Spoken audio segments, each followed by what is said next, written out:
जिंदगी में एक दौर ऐसा आता है जब आपके आसपास मौजूद खूनी रिश्तों के चेहरों पर से नकाब उतरने लगता है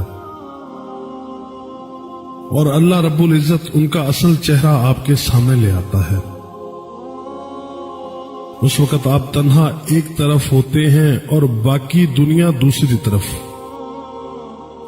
ये वो वक्त होता है जब असल रिश्तों की पहचान होती है। वो लम्हात, वो दौर तकलीफ देह जरूर होता है, मगर वक्त की सबसे बड़ी खूबी यही है कि वो गुजर जाता है और उसकी धूल में वो चेहरे भी गुम हो जाते हैं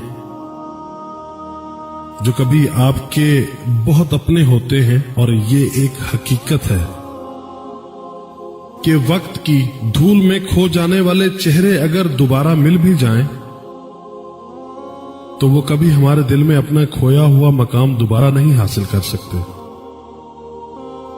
याद रखें, इस दुनिया में मौजूद हर रिश्ते की एक मयाद है, सिवाय मां बाप के, बहन भाई, बीवी, बच्चे, दोस्त, अहबाब, रिश्तेदार, सब आपको छोड़ जाएंगे। मगर इस कायनात में अल्लाह के बाद अगर आपसे कोई मुखलिस है तो वो सिर्फ मां बाप है। इसलिए कदर करें अपने वालिदैन की। कभी कभी हम तन्हा हो जाते हैं कि हमारे पास दुख बांटने के लिए अपनी जात तक मौजूद नहीं होती।